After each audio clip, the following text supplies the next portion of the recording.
I don't normally do videos on stuff like this, but I feel like it's appropriate. 75-year-old man, his name is Martin Gugino, I believe. He was pushed down by Buffalo police, had some type of a injury, bleeding from the head. He got to the hospital, I think, the other day.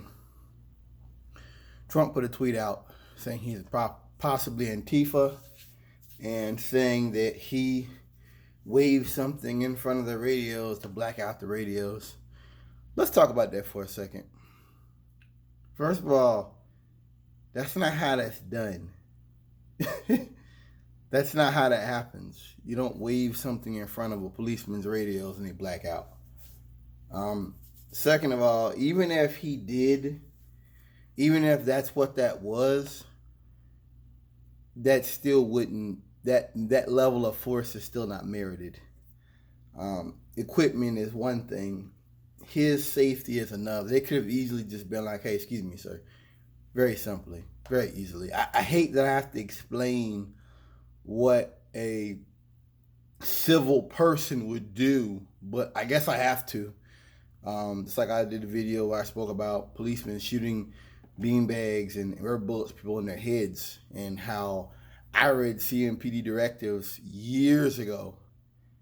That's prohibited. You cannot shoot non-lethal weapons above the neck. You don't do it. You don't hit nobody in the head, above the head, unless it's a deadly force situation. And this goes back to something I've been saying time and time and time again. What is that?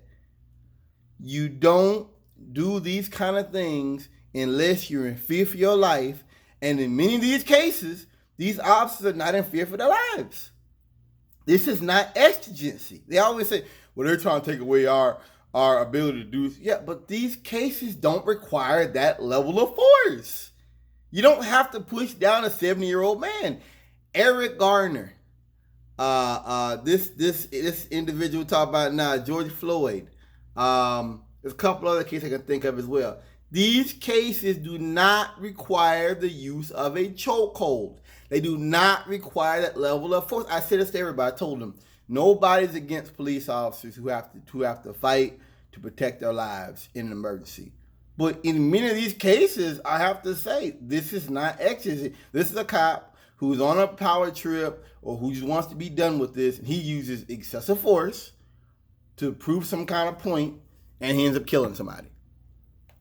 And we've seen that time and time and time again. It is not just. It is not necessary. And that's why you're at the point you're at now. So we want to defund the police, is that we realize, hey, officers, you're not listening.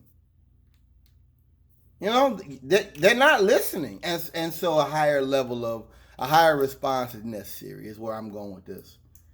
A much higher level of response is required. What does it mean? Defunding the police, disinvesting in the police, qualified immunity, whatever. And it's amazing that cops don't get that.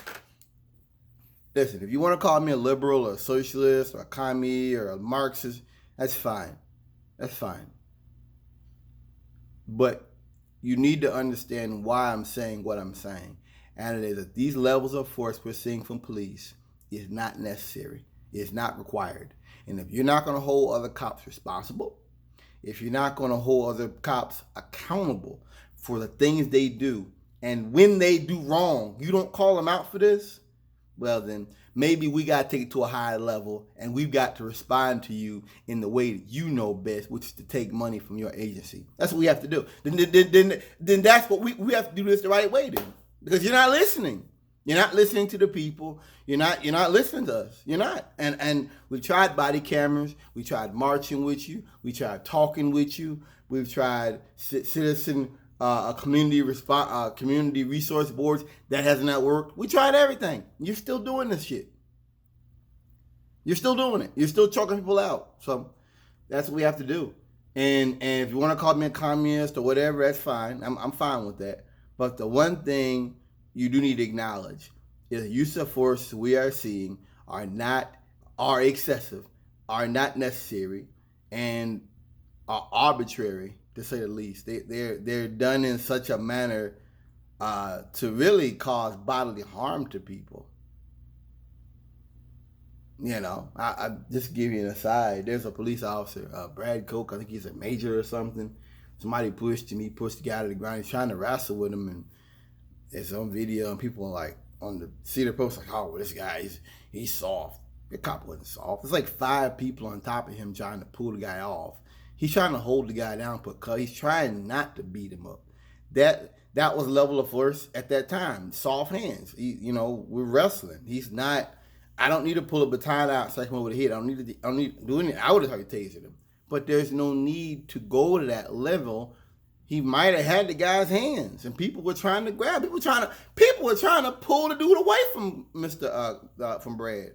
So to me, I don't think that.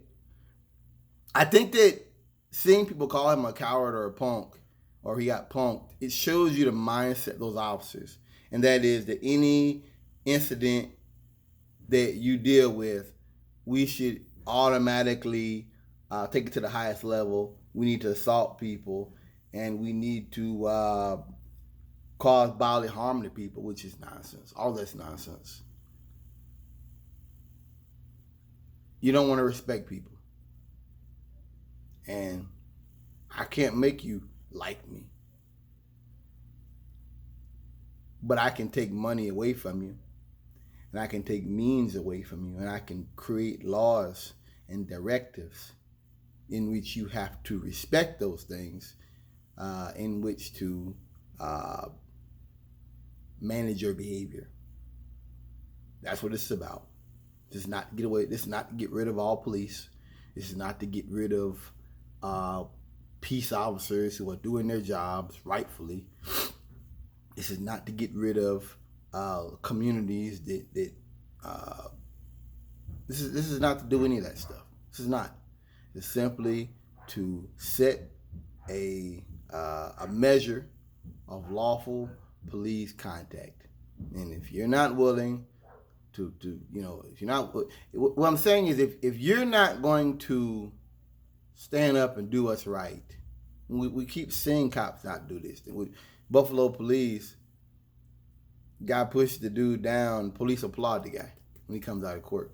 I remember before all this stuff started, it was a sheriff in South Carolina that arrested a black man in the front yard videotaping police activity. And the guy put it on YouTube.